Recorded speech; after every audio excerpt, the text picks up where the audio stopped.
안녕하세요. 사연 읽어주는 남녀입니다. 오늘도 와주셔서 감사드리며 그럼 오늘의 사연 바로 소개해드리겠습니다. 만물이 소생하는 계절이 왔네요. 이젠 완연한 봄 같더라고요. 새로운 한 해 새 출발을 생각하면 즐거워야 할 텐데 요즘 저는 고민이 많습니다. 바로 전 남편 때문이에요. 전 남편과의 결혼 과정은 순탄치 않았습니다. 그건 바로 시어머니 때문이었어요. 남편과 제가 1년 넘어 만나고 있을 때 모르는 번호로 전화가 오더라고요. 시어머니가 제 존재를 아시게 된 거였죠. 시어머니와 저의 첫 만남은 사람 대 사람과의 만남이 아니라 품평회 같은 분위기였어요. 우리 재진이랑 같은 대학 교직원이라고요? 계약직이라고 들었는데 맞나요? 네, 모교라서 대학 졸업하고 바로 일 시작했었어요. 부모님, 형제는 어떻게 되나요? 아버지만 계시고 밑으로 동생이 3명 있어요. 제가 장녀고요. 아버님은 뭐 하시나요? 사업? 아님 공직? 일용직 하시다가 최근에 다치셔서 쉬고 계세요. 동생들이 대학 다니면서 알바도 하고 집에 보태고 있고요. 그럼 유미 양이 이 집의 가장이나 마찬가지네? 솔직히 말할게요. 유미 양은 우리 아들이랑 급이 안 맞는 것 같네요. 지금도 시어머니와의 첫 만남을 떠올려보면 그렇게 매울 수가 없어요. 제 신상에 대해 요목조목 물어보시다가 면전에다 대고 바로 퇴짜를 놓으셨거든요. 저는 첫 만남에 급을 따지는 시어머니 모습에 시댁이 대단한 부잣집이라도 되는 줄 알았습니다. 그런데 시댁도 알고 보니 그렇게 넉넉한 사정은 아니었어요. 다만 시어머니에게는 원대한 꿈이 있었던 것 같습니다. 잘난 아들 둘을 좋은 집안에 장가보내는 것과 같은 목표랄까요? 암튼 시어머니는 가난에 대해 알레르기가 있는 사람처럼 극도로 싫어하셨어요. 그런데 하필 가난한 집안에 가장 역할을 하는 제가 장남의 애인이라니 질색하셨죠. 게다가 사귀고 있는 와중에도 저를 그렇게 내치셨는데 결혼한다고 하니 난리가 나셨어요. 남편은 아버지가 돌아가시고 엄마만 계셔서인지 엄청 효자였습니다.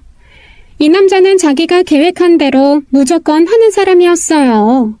자기 나이 30에는 결혼하겠다고 말을 내뱉으니 그 결심을 시어머니도 막지 못하셨습니다. 시어머니는 장남에 대한 기대가 크신 분이었어요. 자신의 반대에도 장남이 결혼을 한다고 하자 아예 몇 달을 알아두시더라고요. 그럼에도 불구하고 남편은 계획을 밀어붙였습니다. 결국 시어머니가 한 수 접고 결혼을 하게 됐죠. 자식 이기는 부모는 없으니까요. 대신 합가를 조건으로 결혼 허락을 하셨죠. 그 외 결혼을 허락하는 대신 걸어놓은 조건이 꽤 많았습니다. 그중 하나가 1년에 8번 있는 제사는 맏며느리인 제가 맡아서 해야 한다는 거였죠. 저희 친정이 기독교고 제사하는 가풍은 아니라서 전 잘 몰랐어요.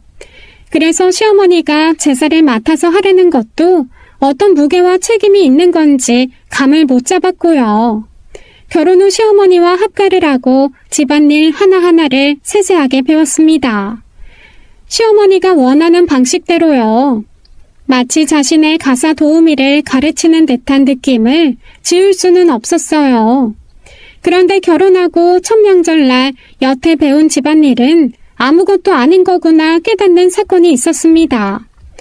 명절이 되자 시아버지가 장손이었다 보니 친척분들만 좋기 30명이 넘게 오더군요. 시댁집이 마당도 넓고 70평대 정도의 2층 양옥이었는데 왜 그런지 이유를 알았어요. 그냥 일반 집안 제사가 아니라 거의 문중 규모의 제사였던 겁니다. 저는 우선 거실에 신문지를 넓게 깔고 고모님들과 음식 재료들을 손질하고 있었어요. 그런데 그때 음식을 조리하는 부엌에서 우당탕하고 소란이 일더라고요. 그리고 이윽고 시어머니가 주방을 뛰쳐나오시는 게 아니겠어요? 시집 온 지가 30년이 넘는데 아직도 그 모양이야? 그놈의 홍어 알레르기는 낫지를 않어. 전라도 사람이 홍어에 저리 학을 떼는 게 말이 되나 이 말이야. 전생에 홍어 때문에 죽은 귀신이 붙었나? 시어머니는 고모님들의 핀잔에도 속이 울렁거리시는지 마당으로 나가버리셨어요. 그걸 지켜보던 친척분들은 아직도 저러냐고 시어머니를 보고 혀를 차시고요. 뭔가 완벽한 척하던 시어머니의 약점을 본 느낌이랄까요. 고모님들의 이런저런 이야기 보따리를 들으며 하루 종일 제사 음식 준비를 했습니다. 허리도 당기고 힘들어서 앓는 소리가 절로 나오더라고요. 물론 고모님들의 배려와 특혜를 받았지만요. 그런데 시댁은 유독 여자들만 음식을 하더라고요. 남자들은 자기들끼리 따로 모여 벌초 다녀와서 쉬고 한량같이 놀기만 하는 것 같고요. 저는 그걸 보면서 앞으로의 시댁 행사가 순탄치 않을 것 같다는 생각을 불현듯 했습니다. 그렇게 시간이 흘러 제가 결혼 3년차가 됐을 때 시동생이 결혼을 한다고 하더군요. 사실 시동생은 제가 결혼을 했을 때만 해도 캐나다 쪽에서 유학을 하고 있었어요. 그러다 1년 반 전에 한국에 들어와 국내 중견기업 해외 마케팅 부서로 취업을 했고요. 우리 막내가 드디어 결혼을 하는구나. 그리고 임신이라니. 내가 손주가 생기는구나. 그리고 사돈될 분들이 회사 협력업체 집안이라는 거지? 상사분이 저를 좋게 봐주셔서 소개해 주신 거죠. 저도 처음부터 그 사람 집안이 회사랑 관계가 있는지 몰랐어요. 저처럼 유학도 다녀오고 말이 통해서 만났어요. 난 이제야 가슴이 뻥 뚫리는구나. 확실히 우리 막내가 많이 배우고 똑똑하더니 와이프도 격에 딱 맞는 사람도 만나고 말이다. 끼리끼리 통해야 만나죠. 예비 처가에서도 자식이 외동이고 첫 결혼이라서 기대 많이 하시는 모양이에요. 엄마가 신경 좀 많이 써주세요. 말해 뭐하니? 그러다 마다. 그런 부잣집이랑 사돈 맺는다는데 내가 뭔들 못해줄까? 그리고 첫손주라니. 내가 최대한 신경 써줘야지. 시동생 신부가 될 예비 동서애가 그렇게 부자인가 보더라고요. 시어머니가 웬만해서 만족하고 좋아할 사람이 아닌데 연신 미소를 짓고 좋아하는 걸 보니 대단한 집안인가 싶었어요. 혼전 임신까지 해서 제일 큰 혼수를 해왔다니 시어머니 입이 귀에 걸리셨죠. 한 달 후쯤 예비 동서가 집으로 인사를 온다고 했어요. 시어머니는 일주일 전부터 인테리어와 음식 등을 신경 썼어요. 저에게도 그 앞에서 실수하면 안 된다고 신신당부를 하시고요. 무슨 국빈 대접도 그렇게 대단할 수가 없을 거예요. 육해공 사내진미로 음식 전문으로 하시는 분까지 따로 불러서 준비했거든요. 집안이 대단하다고 하더니 예비 동서는 시어머니 복도 있을 예정인가 보다 했죠. 솔직한 심정으로 시어머니와의 첫 만남 때 저를 대하던 모습과 너무 천지 차이라 가슴 한구석에 서운함이 밀려왔습니다. 그래도 동서가 들어온다니 내 동지가 생기는 것 같아 내심 반갑고 기뻤어요. 약속 시간이 다가오고 시동생과 예비동서가 도착했습니다. 현관문을 열고 들어오는 동서를 보는 순간 진짜 귀티가 나는 건 저런 거구나를 알겠더라고요. 얼굴에 나는 부잣집 딸이라고 써있는 것 같았어요. 제가 현관문 쪽에 가장 가깝게 서서 마중을 하고 있었습니다. 그런데 예비동서가 걸치고 있던 캐시미어 코트를 벗더니 제게 넘겨주더군요. 너무 군더더기 없는 자연스러운 동작이라서 저도 모르게 코트를 받아들고 멍했죠. 어머님, 처음 뵙겠습니다. 장소영입니다. 말씀대로 너무 우아하시네요. 제가 친한 플로리스트한테 부탁해서 꼭 만들어 왔어요. 어머님 성함 따서 작품명이 신보아예요. 어머, 진짜가 진짜를 알아보는 법이라고. 소영양 너무 센스 있다. 내 이름을 테마로 한 꽃이라니 감동이네. 고마워요. 우리 지금 배고픈데 음식 준비 안 됐을까요? 먹으면서 천천히 이야기 나눠도 좋을 것 같아요. 저는 꽃바구니에도 주제가 있고 이름을 붙이는지 몰랐어요.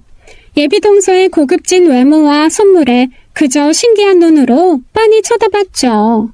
그랬더니 예비동서가 얼굴을 살짝 찡그리더라고요. 날 보고 왜 그러지? 내가 너무 빤히 쳐다봐서 기분 나빴나? 제가 호기심이 일어 너무 빤히 봐서 예비동서에게 무례하게 느껴졌나 싶었습니다. 그래서 저는 불어 눈을 깔고 동서 눈을 피해버렸죠. 첫인사가 식사 초대였기에 다들 자연스레 식탁으로 가서 자리를 잡았어요. 저도 부엌 테이블과 싱크대에 있는 준비한 음식들을 들고 세팅된 식탁을 마저 채웠습니다.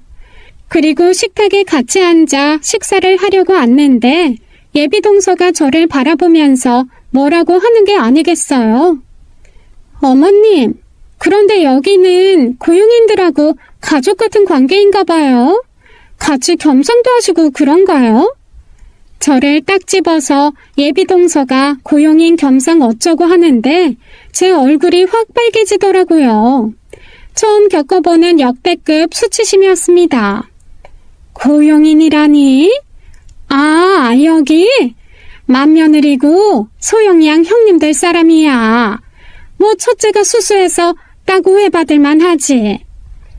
얼굴도 수수하신 편인데 옷차림이 너무 저희 집 도우미분이랑 닮아서 제가 오해했네요. 그럴 수도 있지. 집안이라는 사람들은 다 닮았어. 다들 마음껏 들어요. 소영양은 아이가 있으니까 2배로 먹어요. 시어머니가 무마시키려 핑계를 둘러댔지만 이미 분위기가 이상하지 뭐예요. 아무튼 정적이 흐른 식탁에는 잠시 동안 수저 부딪히는 소리만 흘렀습니다. 그래도 그렇지 첫 대면에 제 외모 평가를 하다니요. 예비동서가 예쁜 건 알겠지만 제게 무례하게 구니까 썩 좋게 보이지는 않더라고요. 후에 알게 된 얘기였지만 예비동서는 제가 앞치마를 하고 있어서 착각을 했다고 했습니다. 그리고 자연스레 코트를 받고 시중을 드는 모습에서 예비시댁 가사 도우미구나 확신을 했다고요. 그 후 시댁 식구들은 무슨 말만 하면 동서 얘기를 했습니다. 칭찬에 인색한 남편까지 사람이 아우라가 다른 것 같다고 해서 질투도 났어요. 게다가 동서가 은근 저를 무시하고 깔보는 것처럼 느껴졌던 게 마음에 걸렸죠. 한편으로는 저의 못난 자격지심 탓에 그런 생각이 드는 건가 싶어서 좋게 생각하기로 마음먹었습니다. 양가의 인사를 드리고 나자 시동생 결혼은 본격적인 준비에 들어갔어요. 특히 예비 동서내에서 첫 자식 결혼이다 보니 엄청 따지는 게 많은가 보더라고요. 워낙 잘 사는 집안에서 그만큼 해주면서 따지는 거라 저희 시어머니도 맞춰주는 중이었고요. 그런데 시동생 결혼해서 예물이 화두가 되는 사건이 일어났습니다. 예비동서가 시동생에게 예물로 4캐럿의 다이아를 요구한 거였죠. 다이아 반지 1캐럿, 목걸이 1캐럿, 귀걸이 각각 1캐럿, 총 4캐럿에 달하는 보석을 해달라고 한 거예요. 저는 태어나서 진짜 다이아를 구경도 못 해본 사람이라서 감도 안 오더라고요. 예비 사돈네에서 이미 예단을 3억 정도 해온다는 게 확정이 됐었거든요. 그래서 저희 시어머니는 그래도 체면 떨어지지 않게 비슷하게는 맞춰줘야 한다는 생각을 하신 모양이었어요. 거기까지는 잘난 집안과 사돈을 맺으려면 많은 걸 해가야 하는구나 하고 그런가 보다 했습니다. 그런데 그놈의 4캐럿 예물을 저희 부부가 해줘야 한다면 말이 틀려지는 거죠. 처음에 저는 시어머니가 돈을 좀 가지고 계셔서 비싼 예물을 해주신다는 줄 알았어요. 어느 날 은행 업무를 보러 갔다가 통장에 있던 돈 5천만 원이 사라지고 없더라고요. 저는 너무 놀라서 그날 밤 퇴근한 남편을 붙잡고 물었습니다. 여보, 아까 은행 갔다가 당신한테 계속 전화했는데 왜 안 받아? 우리 저축통장 돈이 전부 빠져나갔던데 어떻게 된 거야? 당신 이름으로 인출됐던데. 설마 금융사기 당한 건 아니지? 금융사기는 무슨? 엄마가 동생 예물하신다고 해서 드렸어. 그 순간 내가 지금 무슨 소리를 들은 거지라는 생각밖에 안 들었습니다. 뭐? 그 돈으로 뭐래? 동생 예물해줬다고. 참, 그리고 동생 결혼 자금 모자르다고 하시길래 대출도 좀 해드렸어. 뭐? 대출? 교직원이라도 국립대 다니니까 저금리로 한도 괜찮게 나오더라. 정말 귀가 막히고 코가 막힌다는 게 어떤 건지 몰랐는데 제가 제대로 체험해 보았네요. 그 순간 어이가 없어서 숨도 안 쉬어지더군요. 진짜 귀도 코도 막혔습니다. 당신 미쳤어? 그걸 왜 우리가 해줘? 그거 모으느라 3년간 죽어라 이랬는데. 당신이 이렇게 성낼 일이야? 우리 가족 일인데 쓸 수도 있는 거지. 당신도 월급에서 일정 부분 처가 드리잖아. 10만 원, 20만 원 용돈 드리는 거랑 5천만 원 적금 털고 대출까지 받아서 주는 게 같아? 최소한 나랑 상의는 했어야지. 동생 결혼에 있는 돈 다 드리고 대출까지 받아준다는 말 난 처음 들어. 당신도 어머님도 제정신이야? 참말 서운하게 하네. 솔직히 따지고 들면 그 5천 중에 당신이 모은 거 2천도 안 되잖아. 도대체 이건 어느 나라 논리인지 제 머리로는 도저히 이해가 안 가는 상황이었습니다. 아무리 남편이 좀 더 벌었다고 해도 부부 공동 재산인데 자기 마음대로 쓰다니요. 저는 남편에게 단호하게 말했어요. 당신 대출 신청 취소하고 당장 돈 돌려받아놔. 당신 월급도 조금 묻어있으니까 돈 내놔라 이거야? 내가 치사해서 당신 돈 돌려준다. 계산 정확히 해서 당신 계좌로 넣으면 되지. 그럼 내 돈으로 내가 한 일에 대해서 이래라 저래라 하지 마. 앞으로 생활비도 정확히 반반 부담하고. 생활비도 반반에 각자 돈 관리 따로 할 거면 결혼은 왜 했는지 모르겠더군요. 편하게 혼자 벌어 혼자 쓰고 말지 말이에요.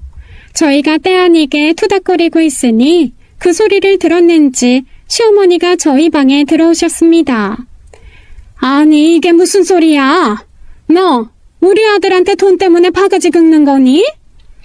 어머님, 돈이 부족하면 부족한 대로 결혼시키셔야죠. 그걸 왜 저희한테 부담을 주세요? 저희 결혼할 때는 이렇게 무리 안 하셨잖아요. 결혼은 있는 대로 하면 된다면서요.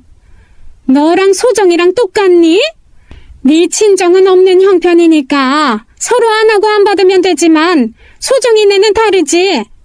넌 네가 보태줄 거 아니면 가만히 있어. 우리 집안 품격 높이는데 초치지 말고.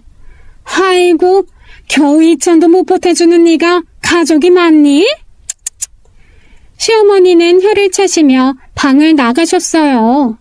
남편과 시어머니는 시동생의 결혼을 마치 투자의 개념으로 보더라고요. 이렇게 부자 사돈이랑 결혼을 해서 한 집안이 되면 먼 훗날 큰 덕을 볼 것처럼요. 실제로 남편은 제 몫으로 2천만 원이 조금 안 되는 돈을 이체해 주었습니다. 그걸 빌미로 저와의 언쟁을 피해버렸어요. 당연히 남편과는 그 후 냉전 상태가 되어버렸죠. 시동생은 자신의 결혼자금 문제로 저와 남편 사이가 냉랭해진 걸 알고도 모른 척 하더군요. 처음엔 제 눈을 피하더니 나중엔 저를 대놓고 피하더라고요. 그렇게 냉랭한 분위기 속에 시간이 흘렀고 상견례 날이 되었습니다. 저는 솔직히 기분이 별로 내키지 않았지만 그래도 가족 일이라는 생각에 상견례장에서 예의를 갖춰 자리를 채웠어요. 상견례가 끝나고 식당을 나오는데 시동생이 제 팔을 잡고 조용히 구석진 곳으로 불러내더군요. 아마도 제게 미안한 마음이 있어서 사과를 하려나 보다 했습니다. 그런데 시동생의 반응에 기함하고 말았죠. 형수, 꼭 그렇게 티를 내야겠어요? 수정이 부모님도 계신데 똥 씹은 표정으로 앉아있는 형수 때문에 다들 형수 눈치 봐야겠냐고요. 정말 어이가 없더군요. 똥 씹은 표정이라뇨. 저 정말 맹세코 기분 나쁜 표정 짓고 있지 않았습니다. 찔리는 사람들이 왜곡해서 그렇게 바라본 거면 몰라도요. 뭐라고요? 도련님, 제가 뭘 어쨌다고 이러세요? 나 참 진짜 어이없네. 아니 까놓고 말해서 도련님이 눈치 보일 짓 해놨으면 적어도 나한테 사과 한마디는 해야 하는 거 아니에요? 사과는 무슨 사과요? 형이랑 엄마가 나한테 해주고 싶어서 해준 건데 그게 어쨌다고요? 우리가 형수한테 죄라도 지은 거예요? 형수 진짜 생각하는 게 이기적이네. 형수 돈도 다 돌려받았다면서요. 도련님 정말 황당하네요. 아까 상견례장에서 세상 다정한 사람인 척, 예의 바른 사람인 척 굴던 사람 맞아요? 도련님 본 모습 예비 동서 부모님들도 아세요? 와, 우리 형수 무서운 분이시네. 지금 저 협박하는 거예요? 제 성격이 뭐 어때서요? 저도 그저 저한테 잘해주는 사람한테 잘해주는 것뿐이에요. 제가 형수한테 못되게 보인다면 그건 형수가 못돼서 그런 거라고요. 그나저나 형수 참 머리 나쁘네. 소정이한테 잘하면 결국 그게 다 돌아올 텐데 왜 그렇게 사람이 눈앞에 이득밖에 몰라요? 도련님은 결혼으로 장사하세요? 아이씨, 왜 말을 그따위로 해요? 받은 만큼 돌려주는 게 인지상정이라는 말인데 이래서 형수가 우리 집안에서 대접을 못 받는 거예요. 뭐 베푸는 게 있어야 대접을 받지. 아무튼 우리 결혼하면 소정이한테 텃세 부리지 말고 잘해줘요. 그 얘기 하려고 부른 거니까. 내 말 무슨 말인지 알아들었죠? 그럼 저 이만 갑니다. 남편에게 시동생의 만행에 대해 말해보았지만 아무 소용 없었습니다.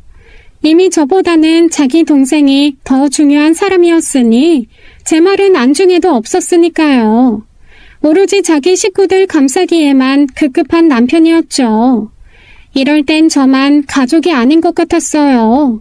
정말 같이 살기 싫어지더군요. 저는 속상한 마음에 친구들을 만나 제 속 이야기를 하게 되었어요. 그러자 하나둘씩 자기들만의 고충을 이야기하기 시작했습니다. 듣고 보니 어느 집이나 이 정도 고충은 있구나 싶었고 저는 이 상황을 합리화하며 넘어가고 말았죠. 그러던 중 남편이 어느 날 제게 외식을 하자며 불러내더라고요.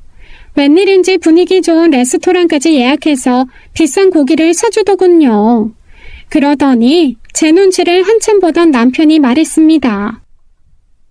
당신, 그동안 많이 속상했지?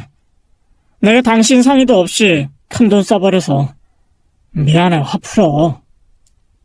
늘 자기 의견은 절대 굽히지 않던 남편이 사과를 다 하더군요. 솔직히 저렇게 먼저 화해의 손을 내민 게 처음이라 놀랐습니다. 그렇다고 고분고분 그 사과를 받아들일 일은 아니었어요. 이 5만원짜리 스테이크가 나한텐 비싼 고기지만 겨우 5만원짜리 사주면서 3천만원짜리 실수한 거 무마하려고 하지 마. 당신이 내 생각을 더 했더라면 아마 그렇게 쉽게 동생한테 3천만원 돈 주지 않았을 거야. 내가 번 돈 2천만원만 내 돈이 아니라 내가 살림하면서 당신 내조한 것도 그 3천만원 안에 다 포함되어 있는 거라고. 내가 얼마나 생활비 아껴 쓰려고 노력하는지 당신 알지? 그럼 알지. 당신 장 볼 때도 일주일 식당 계획해서 장 보잖아. 식재료 낭비 안 하려고 얼마나 알뜰하게 사는지 잘 알아. 그래서 당신한테 더 미안해. 이번 한 번만 당신이 이해 좀 해주라. 난 말로만 하는 사과 필요 없어. 그럼 내가 뭘 어떻게 해줘야 하는데? 생활비는 이제부터 당신이 전부 다 내. 결국 생활비는 다시 남편이 모두 부담하기로 하고 이 냉전을 끝내게 되었습니다.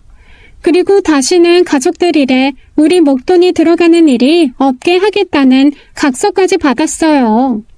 제가 조금 화를 누그러뜨리자 남편이 실없는 농담까지 던지더군요. 그래도 다행이다. 뭐가? 난 동생이 하나잖아. 이제도 결혼할 동생 없으니 얼마나 다행이야. 저런 걸 농담이라고 하는 남자를 보고 있자니 정말 속이 터졌네요. 아무튼 우리 두 부부 사이가 조금씩 풀리고 있었습니다. 그리고 대망의 시동생 결혼식 날이 되었죠. 시동생의 결혼은 말 그대로 호화로움의 끝판왕이었어요. 호텔에서 진행된 예식은 버진로드에 장식된 꽃값만 몇 천만 원이라고 하더라고요. 저는 몇 시간도 안 되는 결혼식에 그런 말도 안 되는 돈을 쓴다는 것 자체가 이해가 안 갔어요. 더군다나 저 꽃값은 누구 주머니에서 나온 걸까 의구심이 들었죠. 시동생의 결혼식을 위해 제 남편 호주머니도 털린 걸 생각하면 꽃만 봐도 화가 스멀스멀 올라왔네요. 그런데 확실히 잘 산다는 건 남다르더군요. 하객들 수준이며 옷차림 자체가 격이 달랐습니다. 동서를 바라보며 드는 생각은 부잣집에서 태어나서 좋겠다는 부러움도 있었지만 동서의 뱃속에 조카가 있다는 사실이 더 부러웠어요. 저와는 다르게 다 가진 사람 같았죠. 사실 저는 결혼하고 3년 차에도 임신 소식이 없었어요. 그래서 남편이 제게 상의도 없이 큰 돈을 시동생에게 주었을 때 내심 내가 임신을 못하니 날 무시해서 저렇게 행동하나라는 생각마저 들었었습니다. 그런 제 속마음을 누구에게도 말하지는 못했지만요. 아무튼 새 식구가 되는 동서에게 부러움 반 주눅이 반 드는 건 어쩔 수 없었습니다. 그럼에도 동서에겐 죄가 없으니 잘 대해주자라는 마음뿐이었네요. 시동생네 부부가 신혼여행을 다녀와서 인사를 드리러 온 날이었어요. 어머님, 이거 선물이에요. 면세점에서 샀어요. 이게 뭐니? 화장품이잖아. 이거 비싼 거 아니야? 네, 맞아요. 어머님께 갖다 드리는 건데 저렴한 걸 사올 순 없잖아요. 저번에 보니까 화장품이 다 떨어지신 것 같아서 저희 엄마가 쓰시는 걸로 골라봤어요. 시어머니는 어떤 순서로 바르면 되냐고 묻고 향기도 맡아보셨죠. 엄청 좋아하시는 게 눈에 보이더라고요. 아이고, 향도 좋다. 비싼 거라 그런지 흡수도 잘 되고 엄청 촉촉하네. 전에 쓰던 거랑은 확실히 다르다. 우리 시어머니가 그렇게 말씀하시는데 속이 상하더라고요. 사실 그 화장품 작년 시어머니 생신에 제가 사드린 거였거든요. 어머님 말씀에 제 표정이 좀 안 좋았는지 시어머니가 이렇게 말씀하셨습니다. 아니 뭐 그래도 이거 큰애가 작년에 사준 건데 이것도 쓸만해. 그러면서 제 표정을 살피셨어요. 저는 그냥 멋쩍게 웃었죠. 그런데 그 틈에 동서가 그러더군요. 아, 형님이 사신 거구나. 그러면서 저를 위아래로 훑어보며 고개를 끄덕이는데 그게 왜 이렇게 기분이 나쁘던지요. 동서의 눈빛에는 이미 저를 무시하고 꼴보는 게 기본적으로 깔려 있었습니다. 그래도 새 식구 된 사람과의 첫 만남에 제가 하나하나 다 따지기도 뭐했어요. 일단은 지켜보자는 마음이었죠. 동서는 이것저것 선물을 막 풀어놓았습니다. 화장품만 사온 게 아니었어요. 어머님 스카프에 제 남편 양주 선물까지 비싼 것들로 준비했더라고요. 어머님과 남편은 눈이 휘둥그레져서 좋아하는 눈치였고요. 그런데 그 중에 제 선물은 없었습니다. 저만 안 챙겨줘서 서운한 것보다는 일부러 보란 듯이 제 것만 안 챙긴 것 같아서 너무 감정 상하더라고요. 우리 어릴 적에 그런 거 있잖아요. 반 친구들한테 사탕 다 나눠주면서 자기 마음에 안 드는 친구에게만 보란 듯이 일부러 안 주는 거요. 딱 그 정도 수준의 일이었습니다. 다른 가족들이 제 선물만 없는 걸 알고는 조금 민망해하자 동서가 해맑게 이렇게 말하더라고요. 아참, 형님 건 없어요. 형님이 서로 주고받는 걸 불편해하시는 것 같아서요. 남편 결혼자금 보태주는 걸로 말이 많았다고 해서. 그래도 챙길까 하다가 형님이 받고 부담스러워 하실까봐 일부러 안 사왔어요. 저 잘한 거 맞죠? 그래, 네 말이 맞네. 큰애는 주는 거 싫어하니 받는 것도 싫어하겠네. 서로 안 주고 안 받으면 편하지 뭐. 그치, 큰애야? 시어머니까지 그렇게 말하시는데 정말 기분이 더 확 상하더라고요. 어차피 받을 생각도 없었지만 일부러 저 하나만 따돌리는 기분이 들었습니다. 그래서 저도 그냥 제 할 말 다 해버렸어요. 동서, 어차피 난 동서한테 뭐 받을 생각 같은 거 한 적도 없지만 이거 하나는 알아둬. 우리 남편이 동서 다이아 사라고 보태준 돈에 내 노력과 수고도 포함되어 있다는 거. 돈 번 사람이 내 남편이라고는 하지만 그 돈 모으려고 내가 아등바등 열심히 살림했으니까 그만큼 모을 수 있었던 거야. 한마디로 그 결혼자금 보태준 거 내 남편이랑 나랑 같이 해준 거나 다름없다고. 동서가 뭘 잘 모르는 것 같아서 해주는 말이야. 그러자 동서가 입을 꾹 다물고 저를 쳐다보는데 동서의 눈밑이 파르르 떨리더군요. 솔직히 그때 느꼈습니다. 동서 성질이 보통이 아니겠구나 하고요. 그래도 별다른 대꾸 없길래 잘 알아들었겠거니 하고 넘어갔어요. 그런데 동서가 집에 가기 전 아무도 안 볼 때 저만 들으라는 식으로 그러더군요. 아, 짜증나. 눈치 보여서 다이아도 못 끼겠네. 동서, 지금 뭐라고 그랬어? 네? 뭐가요? 저 아무 말도 안 했는데요? 방금 짜증난다면서 눈치 보인다는 둥, 다이아 못 끼겠다는 둥 그랬잖아. 제가요? 어머, 형님, 혹시 막 환청 듣고 그러세요? 제가 뭘 어쨌다고 이러세요? 여보, 왜 그래? 아니, 동서가 그만해라. 새 식구 들어온 날에 이게 무슨 경우야? 큰애 네가 무슨 말을 들었는지 모르겠지만 그쯤 해도 너 혹시 토스 부리니? 시어머니는 제가 토스 부리는 것 같다며 동서를 달래서 집으로 돌려보냈습니다. 졸지에 저만 나쁜 형님이 되고 말았죠. 남편은 제게 동서에게 잘 좀 대해주라는 말만 하는데 동서의 본 모습을 저만 아는 것 같아서 너무 답답했어요. 결국 동서와 잘 지내보려던 제 마음은 산산조각 나고 말았네요. 그로부터 보름 뒤가 대명절이었어요. 이번에는 며느리도 한 명 더 들어오니까 내가 할 일이 줄겠다 싶었는데 착각이었습니다. 동서는 분가에서 사니까 시집살이도 안 하니 명절만큼은 제대로 며느리돌이 하겠거니 생각했어요. 그런데 시어머니가 동서에게 일 하나 안 시키는 거예요. 게다가 동서 몸에는 4캐럿 다이아가 척하니 걸쳐져 있었습니다.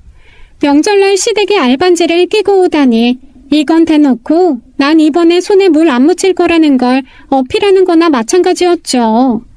제가 동서가 하는 꼬라지에 짜증이 나서 한 소리 했어요. 어차피 재산은 시모도 아니고 제 담당이니까요. 동서, 거기 앉아있지만 말고 여기 와서 전 좀 구워줘. 요리 해본 적은 있지? 요리 안 해봤어요. 그리고 전이라뇨? 지금 기름 냄새만 맡아도 울렁거리고 입덧하는데 그런 거 못해요. 그럼 음식 재료 손질이라도 돕든가. 고모님들 다 바쁘게 일하시는데 동서가 놀고 있으면 되겠어? 제사 일손 좀 도와. 어머님이 제사는 맏며느리인 형님이 도맡아 하신다고 했어요. 전 아무것도 하지 말라고 하셨고요. 그리고 노는 게 아니라 저 아이 태교 중이에요. 동서는 한마디도 안 지더라고요. 둘 중 하나겠죠. 제가 만만하거나 원래 싸가지거나요. 시어머니와 임신을 방패 삼아 어물쩍 때우려는 동서가 괘씸했어요. 우리 막내 며느리 명절이니까 푹 쉬다가 우리 손주 먹고 싶은 거 마음껏 먹고 가고 알았지? 어머님, 근데 형님이 저 논다고 제사 음식 준비 같이 하래요. 지금 기름 냄새만 맡아도 울렁거리거든요. 아까 홍어도 봤는데 시급했다니까요. 어머, 넌 지금 좋은 것만 보고 먹고 해야 돼. 첫째야, 원래 너 혼자 제사 준비하지 않았어? 뭐하러 애 가진 동서한테 이래라 저래라 해. 쓸데없는 일 애초에 막내한테 시키지를 마라. 그러고 보니 홍어 비위 약한 거 전부 동서랑 시어머니가 판박이었네요. 그리고 영악한 동서가 쪼로록 시어머니에게 제가 일을 시키려고 한다고 일러 바쳐서 저는 그럴 기회에 싹도 잘려버렸고요. 시댁에 원래 제 편은 없었지만 더 강력한 적군이 하나 집에 들어온 것 같았습니다. 그래서 속으로 욕도 하고 궁시렁거리며 혼자 동분서주 명절 음식을 했네요. 그때 벼랑간 시어머니가 친척 고모님들과 시장을 다녀온다고 하더군요. 남편은 남자 어른들이랑 벌초가고 없고 시댁에는 저와 시동생, 동서만 남아있었어요. 여보, 나 배고파. 우리 먹으려고 들고 온 고기 구워 먹으면 안 돼? 그럴까? 아이, 나도 슬슬 시장했는데 잘 됐다. 내가 자기 고기 구워줄게. 시동생이 갑자기 부엌 어딘가에서 고기 불판을 들고 와서 고기를 굽기 시작했어요. 제가 명절 음식 하는 걸 빤히 보면서 손가락 까딱하지 않던 사람들이 말이죠. 분명히 입덧 때문에 기름 냄새를 못 맡는다고 하더니 시동생보다 고기를 더 잘 먹는 거예요. 이것들이 일 안 하려고 핑계를 댄 것도 유분수지 고기까지 보란 듯이 구워 먹더군요. 동서, 아까 분명히 기름 냄새 역하다며. 속이 역하고 입덧한다더니 거짓말이야? 말이 앞뒤가 다르잖아. 형수님, 전 굽는 기름 냄새랑 고기랑은 엄연히 다르죠. 그리고 입덧할 때는 변동성이 엄청나요. 어떨 때는 맞고 어떨 때는 틀리다고요. 형수님은 임신 안 해보셔서 이해가 안 되시죠? 장꾀 부리는 동서가 얄미워서 한마디 꼬집었더니 시동생이 적반하장으로 인신공격을 하더라고요. 원래도 시동생과 사이가 좋은 편은 아니었지만 자기 마누라 앞에서 저를 무시하다니요. 열이 받아서 한 소리를 던지려는데 시어머니와 친척분들이 들어오셨습니다. 우리 아가 아까 배가 먹고 싶다고 하길래 크고 비싼 걸로 사왔어. 깎아줄까? 지금 먹을래? 어머님, 저 억울해요. 형님이 저 제사일 안 도우고 고기 구워 먹었다고 뭐라 하시는 거 있죠? 아니, 아까는 기름 냄새 역해서 전을 못 굽는다고 하더니 고기는 잘만 구워 먹길래 한 소리예요. 하여튼 첫째 너는 임신한 아랫동서가 고기 좀 먹고 일한 돋보 쉴 수도 있지. 그걸 가지고 나무라면 쓰니? 그럼 너도 아이 가지던가. 어디서 연기를 전공했는지 동서가 약한 척 눈물을 글썽이더라고요. 기가 찼습니다. 그런데 심지어 시어머니는 앞뒤 사정도 안 보고 저만 나무라는 게 아니겠어요. 동서가 들어오고 난 첫 명절부터 한 방 먹은 기분이었어요. 말로도 현실적으로도 제가 동서한테 뭣도 안 되더라고요. 부자 친정에 아이까지 가진 동서를 제가 무슨 수로 이기겠어요. 본전도 못 찾을 판이었죠. 그나마 다행인 건 평소 시동생과 동서는 바쁘다는 핑계로 시댁에 자주 오지 않는다는 거였어요. 마주치는 일이 적었기에 그나마 저도 스트레스를 덜 받았고요. 그러다 시어머니 환갑 때 제 서러움이 폭발한 일이 터지고 말았습니다. 요즘은 환갑을 예전처럼 챙기지는 않잖아요. 그래서 잔치는 따로 하지 않고 아들 둘이 시어머니를 동남아로 여행을 보내드렸어요. 몇몇 친구분들과 시어머니가 3박 5일 정도를 태국에 다녀오신 참이었죠. 난 태국 푸켓은 처음이었는데 너무 좋더라. 기간이 짧은 건 아쉬웠지만 풀빌라 고급 마사지 전부 최고급으로 해서 너무 좋았어.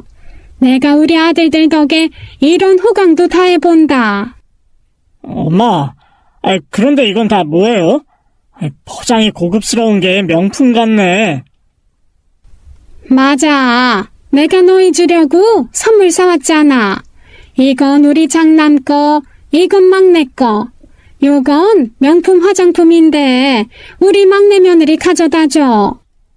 태국서 전화하셔서 뭐 라꾸라꾸 침대인가 하는 거 사서 보냈다 하지 않았어요?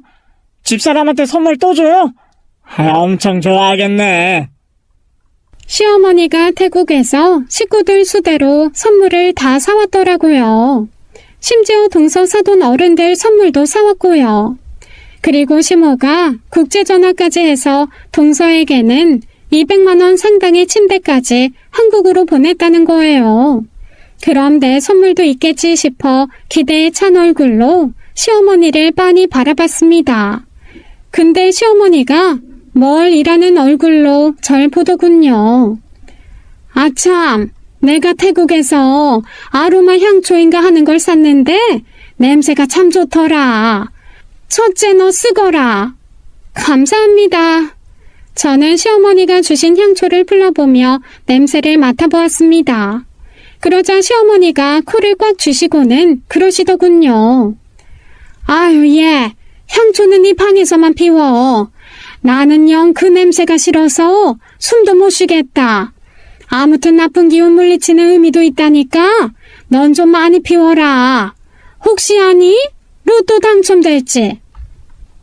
저한테는 하나에 1,000원도 안 하는 향초를 선물로 주시더군요.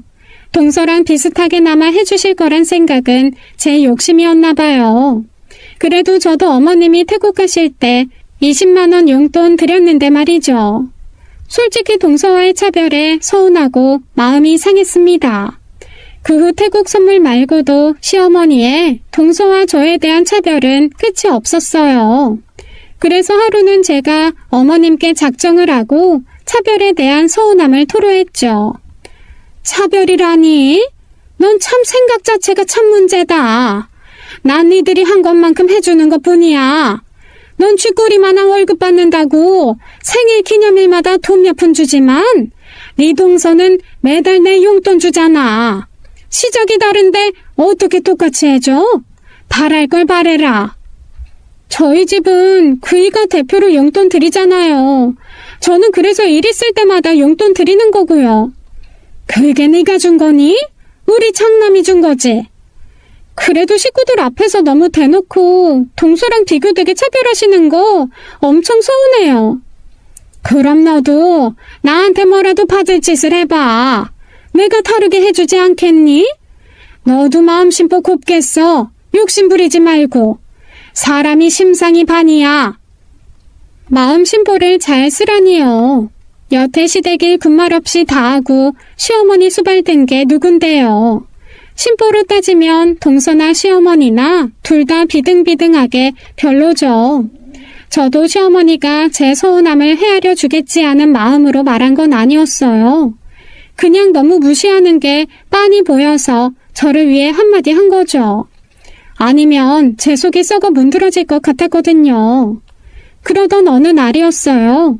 시어머니가 동서에게 고기를 구워준다며 동서네를 불렀습니다. 고기를 구워 먹으니 온 집안에 냄새가 배었죠. 그래서 저는 시어머니와 동서가 소화시킨다고 산책을 나간 틈에 창문을 모두 열고 환기를 했습니다. 시어머니가 사주신 향초도 여기저기 켜두었고요. 그런데 산책 후 돌아온 시어머니가 난리가 나신 거였어요. 시어머니가 눈물 콧물을 쏙 빼며 괴로워하셨습니다. 알고 보니 아로마 향초에 알러지가 있으신 모양이었죠. 동서는 시어머니가 괴로워하니 발을 동동 구르고 난리도 아니었습니다. 아이고 죽겠다. 눈도 못 뜨겠어. 얼른 저 향초 좀 꺼라. 저는 향초를 끌어다녔는데 그 사이에 일이 터졌습니다. 눈도 제대로 못 뜨고 걸어가던 시모가 공기청정기 전선에 발이 걸려 동서 위로 넘어진 거였어요. 임신 중인 동서는 자기 몸을 방어하려 한 건지 뭔지 시어머니를 냅다 밀어버렸죠. 그 바람에 시어머니는 머리를 벽에 박고 말았습니다. 그 후 어지럼증을 호소하던 시어머니는 결국 병원에 가서 CT까지 찍어야 했어요. 머리에 피가 고였다는 말에 며칠 입원하셔야 했습니다. 간호간병 병동이 자리가 없어서 일반 병동으로 들어가셨는데 누가 시어머니를 간병할지에 대해서 의논하는데 동서가 애초에 선을 딱 긋더라고요. 어머님, 저는 이번 주에 친정 식구들이랑 해외여행이 잡혀 있어서 병원에 같이 못 있어드릴 것 같아요. 죄송해요. 저도 그때는 셋째 동생 상견례도 잡혀있고 해서 면회만 몇 번 가고 말았습니다. 솔직히 동서만 편애하던 시어머니가 얄미워서 병수발 해드릴 마음도 안 들었고요. 그 일로 동서와 시어머니 사이가 약간 서먹해졌어요. 시어머니가 그렇게 예뻐하던 며느리가 자신을 벽으로 냅다 밀어버려서 다쳤는데 코빼기도 안 보이니 그럴만도 했죠. 시어머니가 내색은 안 하셨지만 동서를 대하는 게 정같지 않으셨습니다. 그쯤에 셋째 동생이 결혼 축의금으로 고민하던 중이었어요. 원래 갖고 있던 돈들은 모두 적금이 들어져 있어서 끼기가 너무 아까웠거든요. 당장 축의금 200만 원 정도를 만들어내자니 쉽지 않더군요. 그렇다고 남편에게 말해봤자 간신히 대출 갚고 있는 사람에게서 200만 원이 나올 리가 없었죠. 그런데 그 시기에 동서에게 시도 때도 없이 전화가 왔습니다. 저랑 딱히 친하지도 않은데 왜 이렇게 자주 전화를 하는지 모르겠더군요. 그러면서 임신 막달인 게 무슨 유세인지 저를 자기 집으로 오라가라 했습니다. 동서, 나 이번 주말은 바빠. 동생이 결혼하는데 친정 엄마가 없으니까 내가 대신 준비 도와야 해. 형님, 저도 결혼해봤어요. 하루 종일 일정 있는 거 아니잖아요. 이번 주말에 그이가 모임 가서 저 혼자 집이란 말이에요. 제가 드릴 게 있는데 제가 몸이 무거워서 나가기가 힘드네요. 줄 거라니? 동서가 나한테 줄 게 뭐가 있어? 궁금하면 와서 직접 보세요. 제가 형님 생각해서 준비한 건데 형님도 보시면 마음에 쏙 드실 거예요. 동서가 하도 자기네 집으로 와보라고 떼를 쓰는 데다 시어머니가 동서네 반찬 좀 가져다 주라고 하시길래 결국 동서네로 갔습니다. 그랬더니 동서가 웬 커다란 검은 봉지를 내밀더라고요. 그 크기가 100리터쯤 되어 보이는 종량제 봉지만 했어요. 형님, 이거 받으세요. 동서, 이게 뭐야? 옷이네? 네, 제가 형님 드리려고 모아놓은 거예요. 형님 볼 때마다 옷 좀 바꿔드리고 싶었거든요. 맨날 늘어진 티만 입지 마시고 이런 것 좀 입으세요. 아참, 그리고 이건 제가 따로 산 건데요. 속옷이에요. 지난번에 형님네 가서 보니까 속옷이 다 낡고해져서 제 마음이 다 안 좋았어요. 지난번에 동서가 왔을 때를 떠올려 보니 저희 집 베란다에 속옷을 널어두었던 게 생각났습니다. 그걸 봤을 걸 생각해도 기분이 나쁜데 그걸 보고 속옷이 낡아서 사온 거라고 하니 이상하게 기분이 더 나쁘더라고요. 제가 속이 꼬여서 안 입곱게 생각하는 거라고 하실 수도 있지만 동서가 준비한 봉지 속 옷들을 보면 제 생각이 맞다 싶었어요. 동서는 손수 봉지 안에서 옷들을 꺼내며 제 눈앞에 펼쳐주었습니다. 동서가 제게 준 옷들도 후줄근하기는 마찬가지였어요. 오래되어서 디자인이 촌스럽거나 디자인이 괜찮으면 후줄근한 낡은 옷이었죠. 그것도 아니면 디자인이 영 이상해서 도저히 입을 수 없는 옷이거나요. 솔직한 심정으로 받으면서도 기분이 영 별로였습니다. 그래도 동서가 딴에는 생각해서 그런 거겠지. 나쁜 의도는 없겠지라고 생각하며 웃으면서 좋게 말했어요. 동서, 성의는 고마운데 장롱이 꽉 차서 옷 넣을 데가 없어. 대신 속옷은 고맙게 받을게. 그렇게 말하고 속옷만 들고 와버렸습니다. 솔직히 그 당시 제가 느끼기엔 저를 옷 수거함쯤으로 아는 건가 싶었어요. 그런데 며칠 후 동서에게서 또다시 연락이 왔습니다. 형님, 저희 집에 좀 와주실 수 있어요? 실은 제가 형님께 긴히 부탁드릴 게 있어서요. 그동안 동서가 제게 부탁이라는 단어를 쓴 적이 없었습니다. 급하다며 빨리 좀 와달라고 부탁하기에 무슨 일이 생겼나 싶어서 동선에 가게 되었죠. 그랬더니 동선의 집이 초토화되어 있더군요. 옷들이 거실 소파와 테이블에 한없이 쌓여 있고 주방엔 설거지가 한가득 쌓여 있었어요. 식탁 위에는 먹다 남은 배달 음식들이 가득 놓여 있었고요. 동서, 집안 꼴이 왜 이래? 형님 오셨어요? 이것 때문에 제가 형님 급하게 부른 거예요. 제가 집안일 해본 적이 없잖아요. 형님, 이거 어떡해요? 뭐부터 해야 될지 모르겠어요. 얼마나 황당하던지요. 저를 다급하게 부른 이유가 집안일 때문이라니요. 집안일을 할 줄 몰라서 알려달라고 하는데 솔직히 집안일 좀 해달라는 말과 똑같았네요. 동서, 이렇게 집안일 미루지 말고 사람 써. 돈 없는 거 아니잖아. 저 은근 낯가려요. 형님하고는 가족도 됐고 반년 넘게 본 사이니까 괜찮죠. 모르는 사람이 제 집에 와서 제 물건 만진다고 생각하면 너무 끔찍스러워요. 동서가 하는 짓, 말, 성향을 들어보면 어떨 때는 시어머니의 젊은 버전인가 싶었어요. 누가 사이좋은 고부 사이 아니랄까봐 어쩜 세세한 것도 저리 닮았을까요? 오늘은 물건 정리하는 것만 좀 도와주고 갈게. 동서가 만삭이니까 해주는 거지 아니었으면 택도 없었어. 형님, 그러지 말고 한동안 저희 집에 와서 집안일 좀 해주시면 안 돼요? 일주일에 2-3번이요. 제가 섭섭지 않게 챙겨드릴게요. 이틀에 한 번꼴로 동선에 파출부를 하라니 눈앞이 아득해지더라고요.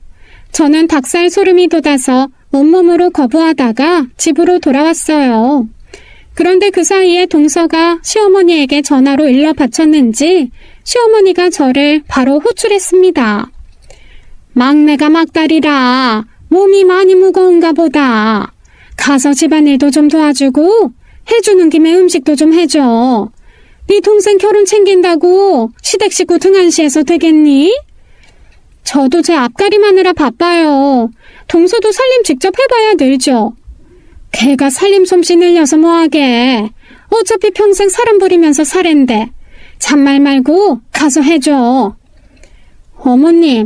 어머님은 동서 때문에 병원 신세 지셨는데 그렇게 동서만 챙기고 싶으세요? 예, 그럼 어쩌니? 이번에 네 시동생 승진 앞두고 있는데 집안이 깔끔해야 복도 굴러 들어오는 법이야. 넌 윗사람이 돼서 그것도 못해주니?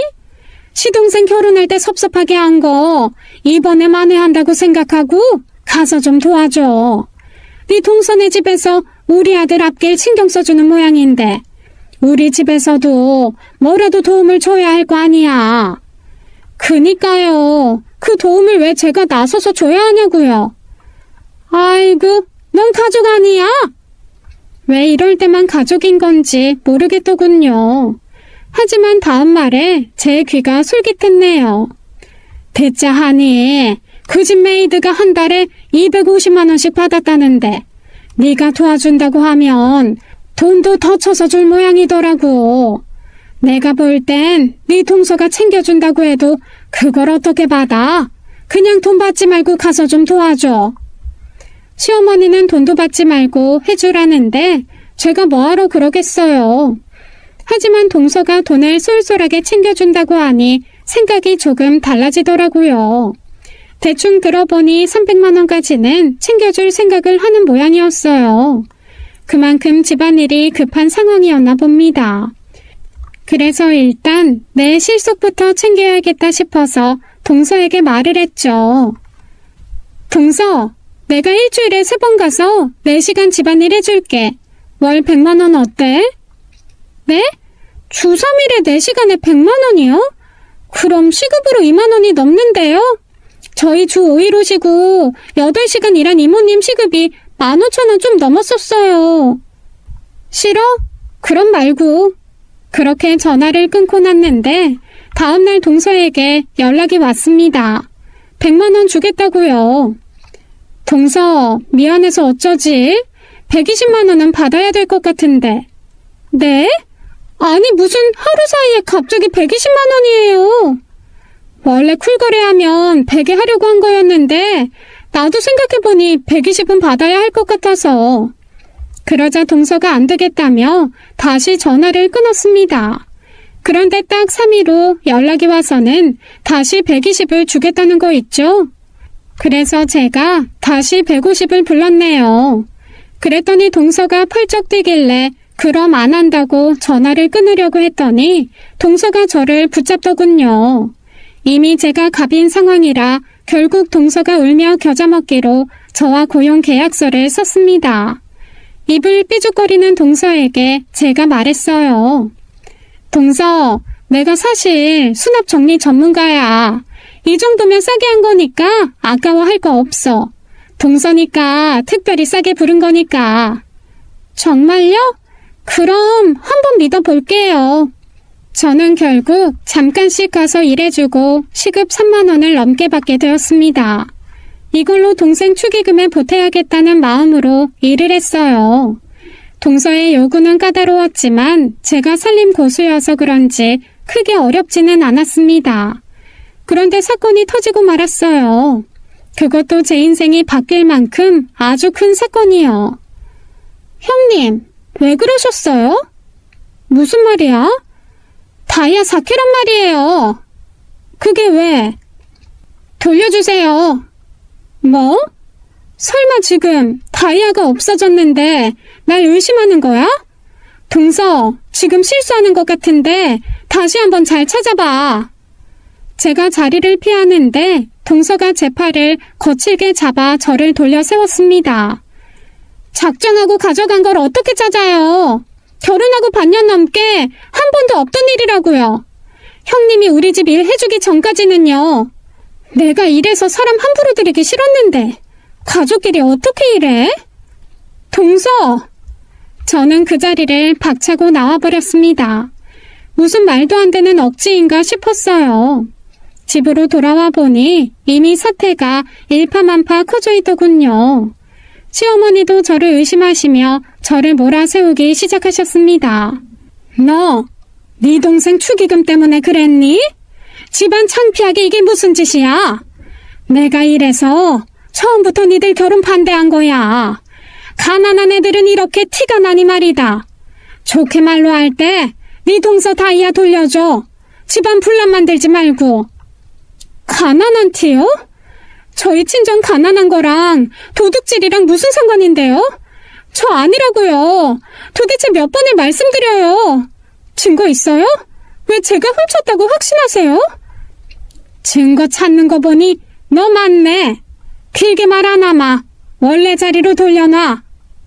정말 생전 처음 겪어본 억울함에 눈물이 쏟아질 것만 같았습니다. 대가를 받긴 했지만 좋은 마음으로 안 사귄 동서를 도와주었는데 도둑 취급이라뇨. 동서의 의심도 황당했지만 더 기가 막힌 건 시어머니와 남편의 반응이었어요. 정말 꾹 참는데도 눈물이 뚝뚝 떨어지더군요. 남편이 그런 저를 잡고 방으로 들어갔습니다. 저는 남편이 저를 달래주려는 줄 알고 따라 들어갔어요. 나 진짜 억울해. 어머님 어떻게 저런 오해를 하셔? 완전 날 범인으로 정해놓고 말씀하신 거잖아. 제가 훌쩍이는데 남편이 끔찍한 말을 하더군요. 그만 울어. 뭘 잘했다고 울어? 진짜 당신 아니야? 뭐? 오해든 뭐든 당신이 평소에 신뢰감을 안 줬으면 이런 일이 생기지. 뭐? 신뢰감? 그럼 난 도둑으로 몰려도 싸다는 거야? 당신 말에 가시가 있다? 그런 게 아니라... 근데 당신 정말 아니냐고. 설마 당신도 날 의심하는 거야? 어떻게 자기가 날 의심해? 진짜 완전 어이없다. 당신 그동안 재수씨 예물 받은 거 안 잊고 했잖아. 당신은 예물 받은 거 하나 없는데 재수씨가 내 돈으로 예물 받았다고 두고두고 싫어했잖아. 그래서 당신이 일부러 훔친 거 아니야? 내 돈으로 산 거니까 당신이 가지려고. 야, 양재진! 네가 나를 의심해? 네가 어떻게? 당신도 시댁 것들이랑 똑같아. 정말 소름 끼친다.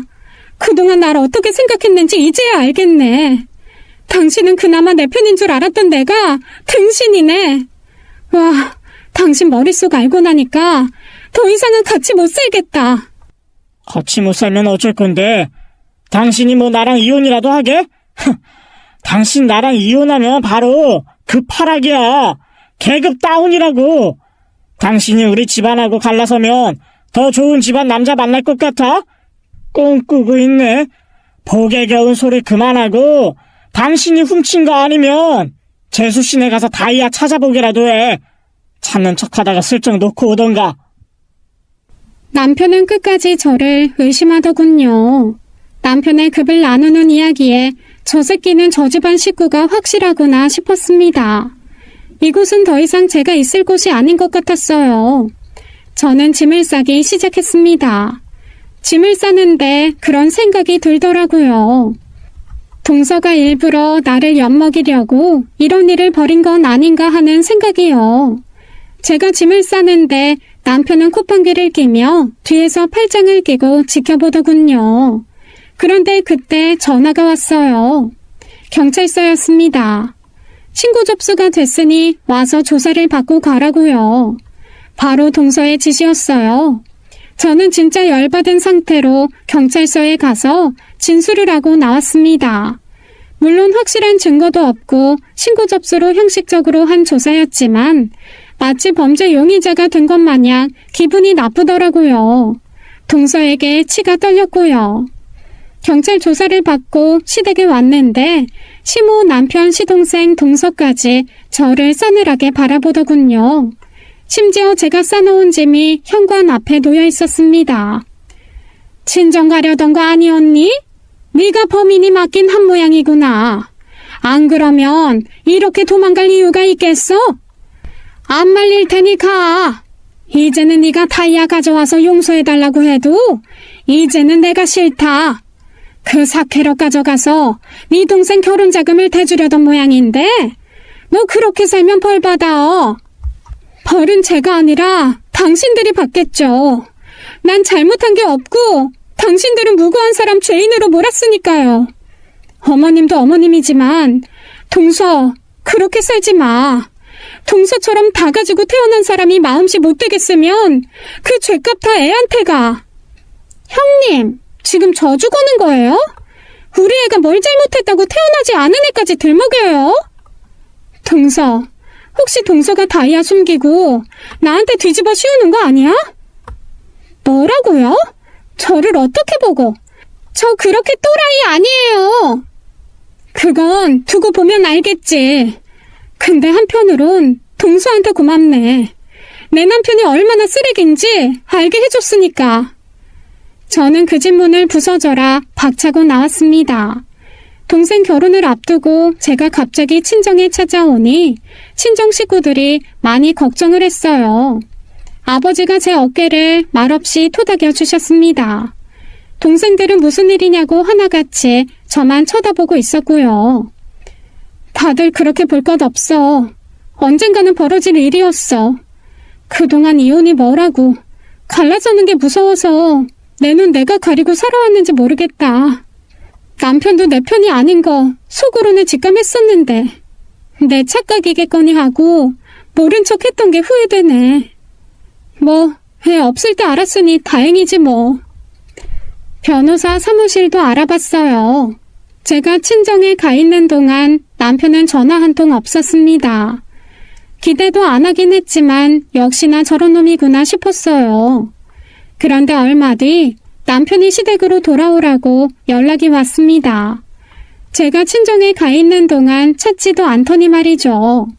남편 말로는 동서 다이아 사건이 일단락 됐다고 했어요. 저는 이참에 제 남은 짐을 가져와야겠다 싶어서 일단 시댁으로 갔습니다. 시댁 식구들과 남편이 거실에서 저를 기다리고 있었어요. 다들 표정이 안 좋길래 내가 또 누명을 썼나 싶었습니다.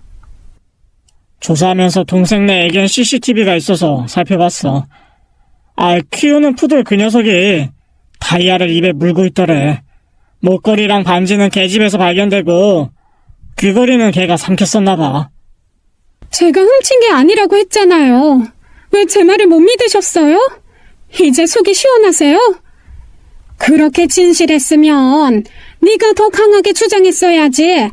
말만 아니라고 할 게 아니라 적극적으로 증거도 찾고 해명을 했어야 하는 거고. 맞아요. 형수님이 너무 의심밖에 굴었어. 그러니 우리가 그럴 수밖에 없죠. 그리고 우리 집에서 하는 일 중에 청소도 있었잖아요. 바닥에 다이아가 떨어졌다면 형님이 빨리 치우셨어야죠. 우리 강아지도 다이아 삼켜서 난리 날 뻔했어요. 저를 도둑으로 의심해서 미안하다는 말을 그 누구도 하지 않더라고요. 지난 시간 동안 도둑으로 몰아져서 친정에 가 있는 동안 제 결혼 생활에 대한 회의감이 왔습니다. 예전에는 내가 부족하고 잘못해서 시댁 식구들이 나를 무시하고 업신여기나 했는데 아니더라고요. 그냥 저 사람들은 그렇게 생겨먹은 사람들이었어요. 그걸 인정하고 나니 제가 너무 불쌍하고 아깝더군요. 그래서 혼자 이혼 변호사도 찾아가 상담받고 남편과 결혼을 정리해야겠다 싶었습니다. 진짜 당신들이란 사람 누구 하나 빠짐없이 지긋지긋하네요. 보통은 이런 상황에서 미안하다는 사과가 먼저예요. 제 탓 좀 그만하세요. 백내들이 못나 빠지고 못된 걸 왜 나를 희생양 삼아요? 이게 오냐오냐 받아주니까 말본새를 봐. 네가 원인 제공해서 일이 이렇게 된 건데 뭘 잘했다고 입을 나불거려? 여태 우린 뭐 네가 좋았는 줄 알아? 하여튼 이래서 사람은 가정교육이 중요해. 어머님은 그럼 아드님들 교육 더 잘하지 그러셨어요? 많이 아쉽더라고요. 그래서 저 첫째 아드님 반품할게요. 마지막이란 걸 생각하고 시댁에 온 거라 저는 그간 참았던 말들을 쏟아냈어요. 그랬더니 시어머니는 뒷목을 잡고 약이 올라 죽으려고 했습니다. 남편 놈은 식구들 앞에서 제가 쪽을 줬다고 생각했는지 급기야 제 뺨을 올려치기까지 하고요. 그래, 이혼해. 누가 아쉬운 줄 알아? 거지 같은 당신이 아쉽지 내가 아쉬워? 당장 헤어져. 저는 뺨을 맞자마자 바로 경찰에 신고했습니다. 남편은 경찰들 앞에서 아내가 열받게 해서 한 대 때린 건데 신고한 거라고 별거 아니라는 식으로 말하더군요. 저는 그 말에 더 열이 받아 형사 절차 밟았습니다. 형사처벌 위기에 서자 뒤늦게 놀란 남편이 제게 100만 원의 합의를 요구하더라고요. 당연히 합의해주지 않았어요. 결국 남편은 보호 처분을 받게 되었습니다. 그리고 이어 저는 이혼 절차를 밟아 나갔어요. 남편은 위자료도 안 주면서 합의 이혼을 하자더군요. 이미 남편의 폭력 덕분에 이혼 소송을 걸면 제가 유리한 상황이었습니다. 그러니 남편 말에 응해줄 필요가 없었어요. 저 악착같이 이혼 소송 걸고 위자료 청구, 재산 분할 청구까지 다 걸어버렸습니다. 그리고 저는 동서에게 받지 않은 월급도 청구했네요. 동서가 기분 나빠서 돈을 못 주겠다기에 조용히 노동청에 신고했습니다. 어느 날 동서 이름으로 입금이 들어오더군요. 이혼 소송 중에 알게 된 사실은 남편이 1억 시가의 작은 아파트를 하나 가지고 있었다는 거였습니다. 제가 그렇게 분가하고 싶다고 할 때 들은 척도 안 하더니 말이에요. 참 겉과 속이 다른 사람이었네요. 결국 저는 이혼해서 승소하게 되었고 위자료 800만 원에 재산 분할로 2천만 원 정도를 받게 되었습니다. 저는 제가 들어놓은 적금을 깨고 새로운 사업을 시작했습니다. 시작은 사소했어요. 사촌 언니가 40대 중반이었는데 아는 지인분들이랑 청소업체를 운영했거든요. 마침 셋째 동생도 회사를 그만둔 터라 저는 동생과 같이 청소일을 배웠습니다. 사촌 언니의 도움을 받아서 1년간 밑바닥부터 시작했죠. 매트리스 청소기를 600여만 원 정도 들여서 할부로 구입하고 매트리스와 침구 청소 위주로 청소를 했습니다. 처음에는 비주류 시장이고 수요가 적어서 매달 나가는 할부금밖에 못 버는 날도 수두룩했어요. 하지만 시간이 약이라고 시간이 지나니 재요청 손님들이 생기더군요. 나중엔 소개로 들어오는 손님들도 생기고요. 저는 돈이 벌릴 때마다 더 좋은 기계를 들여와 더 좋은 서비스를 제공하려고 노력했습니다. 그랬더니 2년 새에 꽤 성장했어요. 어느덧 직원도 2명 생기고 작지만 저만의 8평짜리 사무실도 생겼습니다. 그러던 어느 날 시어머니가 저희 집 앞에 찾아왔더군요. 그것도 웬 3살쯤 되어 보이는 아이 손을 잡고 서 있더라고요. 저는 이혼 후 친정에서 아버지와 살고 있었어요.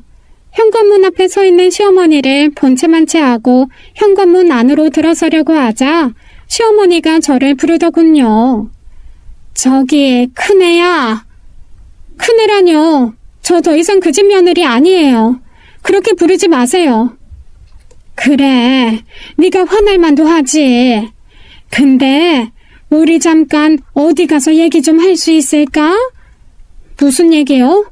전 그쪽한테 들을 얘기 없는데요. 그러지 말고 잠깐 얘기 좀 해. 전 시어머니는 제 팔을 강제로 붙잡고 자기 하소연을 하더군요. 야밤에 3-4살 된 애를 데려와서 한다는 소리가 정말 가관이었습니다.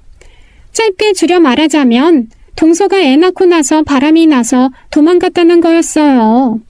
동서가 사랑하는 남자가 애는 놓고 오라는 말에 정말 애를 놓고 갔다더군요. 그 애를 시어머니가 혼자 키우고 있었는데 시동생도 새 출발하겠다고 시어머니한테 애를 맡기고 분가한 상황이었습니다. 그런데 더 웃긴 건 바로 제 남편이었죠. 제 남편이 아프다네요. 그것도 암이요. 몇 기인지는 묻지도 않았습니다.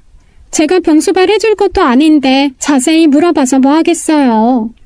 여기까지 이야기를 들어보자니 견적이 딱 나오더라고요. 시어머니는 제게 웬 파랑색 상자를 내밀었습니다. 어디서 많이 봤던 물건인데 저게 뭐였더라 생각해보다 깜짝 놀랐네요. 어이가 없어서요. 그건 바로 동서의 예물 4캐럿 다이아 세트였어요. 그걸 제게 내밀며 시어머니가 한다는 말이 가관이었죠. 애초에 이건 네 거였어. 니들이 모은 돈으로 산 거니까 네 거 맞지? 그동안 서운한 일들 다 잊고 우리 다시 가족으로 지내보자. 가족은 무슨? 가족을 핑계로 육아 도우미에 병수발해줄 간병인을 구하는 거였어요. 어머님, 이게 제 거라고요? 그럼 네 거지. 이제 네 거 맞지? 받아줄 거지? 그럼요. 어머님이 말씀하셨잖아요. 이거 제 거라고. 제가 모은 돈으로 산 제 거요. 맞죠? 그래, 내 말이 그 말이야. 저는 시어머니가 들고 있는 상자를 받아들었어요. 그리고 집으로 들어가려는데 시어머니가 저를 붙잡아 세우더군요. 그럼 큰애야, 언제부터 우리 집에 올 수 있니? 제가 그 집에를 왜 가요? 가족도 아닌데.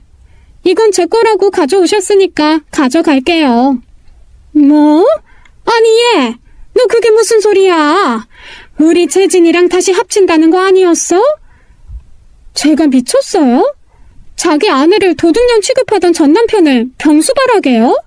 아줌마, 번지수 잘못 찾으셨어요. 저한테 올 게 아니라 간병인을 찾으셨어야죠. 뭐야? 저는 현관문을 쾅 닫고 들어가 버렸네요. 전시모는 문 앞에서 고성을 지르고 난리를 쳐서 경찰까지 출동했습니다. 아버지는 제게 그깟 다이아 돌려주고 말라고 하셨는데 저는 솔직히 괘씸해서 쉽게 돌려주고 싶지 않았어요. 사실 제가 시어머니가 저희 집 앞에 찾아왔을 때 핸드폰으로 녹음기부터 켜두었거든요. 그리고 녹음기에 정확히 시어머니가 이 다이아가 제 돈으로 산 다이아라고 분명히 말씀하셨거든요. 전 시어머니가 이 다이아를 다시 가져가려면 꽤나 머리 아프실 겁니다. 소송을 걸던 경찰에 신고를 하던 그건 제 알 바가 아니네요. 전 남편은 제게 잘못했으니 그 다이아라도 돌려달라고 전화가 왔는데 그냥 무시했습니다. 지금은 아직 고민 중이에요.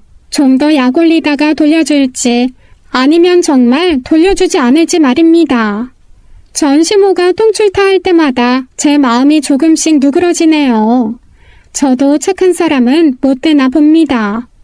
여러분이라면 어떻게 하시겠어요? 4캐럿 다이아 돌려주시겠어요? 지금까지 사연 읽어주는 남녀였습니다. 끝까지 시청해주신 여러분 감사드리며 저희는 다음 사연으로 돌아올게요. 감사합니다.